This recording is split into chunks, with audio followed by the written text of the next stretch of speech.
Hi, and welcome back to Inspired Alchemy's Unhinged Alchemy with Lizzie. This is episode 10, and it is going to be a part one. It's the alchemy of the shadow, and a lot has happened this week. And I didn't know how I was going to start this, or if this was even going to be the topic, but I felt it was going to be. And the reason I say this is part one of many is because shadow work is what I do. It's what I have always done, I believe, now that I think back on it. And I've had so many conversations this week about shadow work, and I've seen so many things. And I might get a little bit passionate about this. I might go on a rant. There's still big emotions coming up. And I think that I want to backtrack a little bit. I might even talk about the astrology. And I don't do astrology. No matter how hard I've tried, I've never been able to keep it in my brain, ever. I've tried. I think it's really cool, but I've never really followed it, which is funny, right? Like, it sounds funny. Like, somebody who's in this space doesn't follow astrology. I really don't. I can't retain the information. I have lovely people around me who help me to go, yes, this is what this is. And then I have the duality of people who go, astrology doesn't mean anything. So I don't know. I can't retain the information. But the only thing I will say about astrology is everything that I'm seeing in the past couple of days is about a Scorpio full moon, right? And all of this stuff about how you're supposed to be shedding all of these different things, how you're supposed to be taking the masks off. This is a deep dive into the shadow. This is a deep dive into removing and burning up everything that is not you. Now, that is all I know for astrology. We'll just leave it there. Right? But I'm pretty sure if you go on any reels, if you see anything in regards to this full moon, it's supposed to be a super intense one. It's funny because I feel comfortable here. I'm realizing and seeing things are more chaotic around me. And I'm realizing that people are feeling more chaotic. They're a little bit more snappy, all of that kind of stuff. So, does this have to do with that full moon? Possibly. Does it have to do with the collective energy? Possibly. But what I really want to talk about is the shadow. I just felt like that was important to kind of bring into this. And if you're into astrology, I'm really sorry if I butchered any of that. Um, Again, I can't retain the information. I don't know why. I guess my soul on this plane of existence is like, yep, you don't need that. You're gonna have people around you to kind of help you. But I want to dive into the shadow. So I've been on this journey for a while. I didn't know what I was doing when I was younger. And then little bits and pieces here and there have happened, right? Where I've like pulled at it and that kind of thing. A lot of people, and some of this might get some hate, but it is what it is. A lot of people think that shadow work is just a fad. They think that it's one and done. They think that they can go to some kind of ceremony, which I'm not downing or any of that, right? Ceremonies. I think that ceremony, ritual, if it means something to you, it means something to you. But a lot of these people go into ritual or they go into ceremony, especially these deep ones that people have, that are part of these cultures, have worked their whole lives to actually get to, or they have trained, if you've been trained in it and you're not in the culture or whatever it is, um, they've worked years to be able to complete these ceremonies. And people are going into these ceremonies thinking that it's one and done. They think that I can do this, everything is cracked open now, right? And that is, they're doing a disservice to themselves. Um, and this is actually really hard for me to talk about because obviously it's my opinion. I'm putting my opinion out there. People are going to, they're going to take this however they're going to take it, and that's okay. But Shadow work is not a fad. Shadow work is, I also don't want to say it's perpetual healing, but it is perpetual alchemy. We can take breaks from it, right? If we feel the need to, because we're not these broken creatures. We're not these, something is wrong with me, right? We're not broken. You're not broken. But we have these parts of us that feel more unlovable. Whatever that part is for you, that's where our shadow sits. Sometimes we can heal those things, and sometimes they don't go away. We just get better at handling them. We get better at working with them, becoming friends with our shadow to the point where we can eventually dance with it and not feel like we're going to vomit, right? So it's, shadow work is not some kind of fad thing. It is a process that sometimes will take longer for others, and sometimes it's a lifelong thing.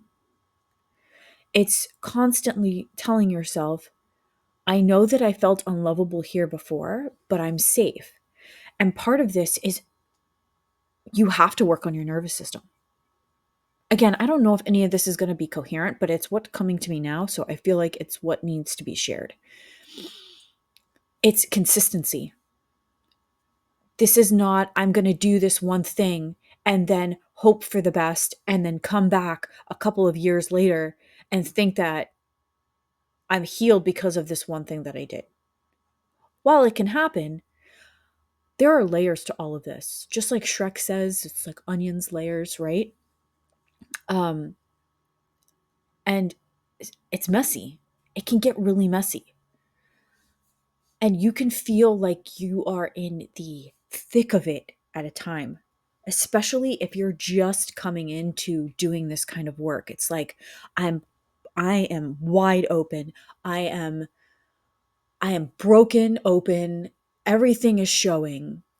Here I am. And yes, that happens. But everything ebbs and flows. And once you've come to the realization that there are things here that you have to look at and you heal part of it, that doesn't mean that another part is not going to come back. I know several people in my life right now that are just now cracking wide open to their shadows. They're just now seeing what this work is about.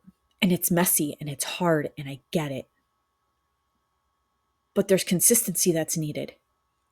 And you're going to want to numb out to be able to accomplish certain things, and you're going to want to disassociate. And while I guess sometimes you have to do that, for me personally, like I can't numb out and I can't disassociate because I'm not being true to myself when I do that. What I am doing is I'm working on my nervous system to give me the tools to be able to work through these deeper layers that are coming. If you jump straight into these harsh things, your nervous system, if it doesn't feel safe and your body doesn't feel safe, you're going to spiral. That's the science of it. If you don't feel held doing these things, if you don't have the tools, if your nervous system is highly dysregulated to the point where you're spiraling, you're spinning, you're feeling unsafe, adding more to that is dangerous. Finding someone who will help you either through energetic work or polyvagal work or therapy or whatever it is you feel you need to do to obtain the tools that you need. And I'm not going to diss. How old am I? And I'll just say, I'm not going to diss social media. I have found so many beautiful people. I have found so much beautiful information on social media. But at the same time, there's a lot of information out there that's like, oh, just do a cold plunge and you'll be fine. Oh, just do breath work. Breath work saves everything. And while I am a big advocate for breath work and things like that, If you already don't feel safe in your body, when you start doing breath work, it's going to feel like you're dying. Even for people who have been working on their nervous system, who have been healing trauma, who have been doing these things, sometimes it still feels like you're going to die on days that you are a little less than prepared to deal with whatever is going to come up. So I will never recommend something straight off the box. I'm not going to go to a client or even a friend or somebody that I meet and go, yeah, just go do breath work. You're going to be okay. No, because I feel like that can cause you to spiral. You need to be held and feel in a safe place. Now, if you want to take some deep breaths, breathe in through your nose and out through your mouth. A couple of times, great. But like this deep, heavy breath work that people are trying to tell other people, oh, to be able to access your shadow, to be able to access all these parts of you, just go straight into it. Or just go do a cold plunge. Or just go to do this. Or just go to do that. It's like, I personally feel it's unsafe, especially in my experience, to send somebody into something that is going to pretty much alter their state of being. You're allowing, for breath work in general, you're allowing all this oxygen to come into your body. And your body's not used to that. Breath work is a beautiful, beautiful tool if you feel safe to use it and somebody teaches you that knows what they're doing at the beginning, especially if your nervous system is dysregulated. Are any of us going to be regulated 100% all of the time? No. No, because we're human and life happens. And it just is what it is, right? Just life is just lifing constantly. So none of us are going to be regulated 100% of the time. So when you're going into when you're starting to go into shadow work and you're starting to do all of these things, I ask you that you please trust your intuition, trust yourself. Don't look for quick fixes. Start small steps. I know sometimes, especially people like me, I need to be kind of pushed into things. But then again, I push myself into a lot of things. I'm a psycho. I've said that before. I'm a weirdo. I love this stuff. I absolutely love diving into what makes humans humans, how they work, how I work. I adore all of this stuff. So, and before I ever suggest anything, I'm going to be the first one to do it. I'm going to be like, yeah, this has done this for me. This is how this has worked on my particular journey. Take from that what you will. And then if you decide that you want to do that, great. If you want me to facilitate something for you, great. If you want to go find somebody else that you feel safe with, fantastic. Whenever you're going into these things, please make sure that you are in a space where you feel, I'm not saying you won't have anxiety because this kind of work can cause that, but make sure you have someone who feels safe for you, that you have a place where you feel held when you're starting to go into any kind of heavy modalities. And while we can do it ourselves, sometimes it's easier when we have somebody who can hold that space for us. And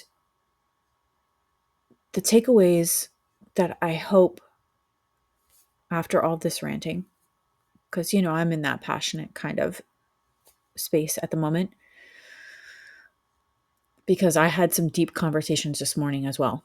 So I hope the takeaways is that you find somebody who can hold space for you in a very beautiful way, that you feel safe enough to start opening up. And again, this goes back to vulnerability and intimacy as well. accessing your shadow and those deep places inside of you that feel unlovable, that feel unwanted, that feel defective, those things are going to keep coming up. Keep finding people, places, things that help you feel held, that help you feel seen, that help your nervous system feel like it's not going to die. Because that makes all of the difference. We're not meant to come and do this stuff here alone. We're just not. No matter how much we try to tell ourselves we can handle everything alone, we don't. We can't. And there are people out there who are willing to help you, who are willing to hold that space for you, even in the depths of their chaos. And for those people in my life, they know who they are. And I'm extremely grateful. Because this deep dive into this part of my shadow has been the scariest part. It has been, and you could probably hear my voice shake a little bit in this part of what I'm going to say. It has been the hardest. When I thought that there were hard times before, these have been the hardest. But yet people still keep coming into my life that show me I'm not alone, that I'm not crazy for feeling passionate about life, that I'm not, I'm crazy, I'm insane, but it's fine. And people keep holding that space for me to unbecome everything that I am not and to become everything that I am and the most whole I have ever been. And even that can feel scary because in your wholeness, your shadow does shine. Those pieces of you that you felt unlovable, that you feel too much in, they shine because they are a strength as well. Yes, they can be a weakness. But part of my shadow was using my voice. I was terrified. And here I am, 10 episodes in. And am I still scared? Yeah. But I've already gotten people telling me that even 9 episodes in, these things have helped them. These words have helped them. So my shadow is not just a weakness, it is a strength. And I've found that strength in myself. I have found that strength through other people holding me up when I didn't feel like I could make it. And again, this is part 1. And I guess shadow work is a long one because this is probably the longest episode I've done, I think. So I got a little emotional, got a little passionate, got a little on a tangent, ranted a little bit. I hope that this helped somebody out there. And this is just part 1. And if you're just starting out, it's going to be okay. I promise, because I know, because I've been there. Thank you as always for the support. Sending love to anybody who needs it. And until next time,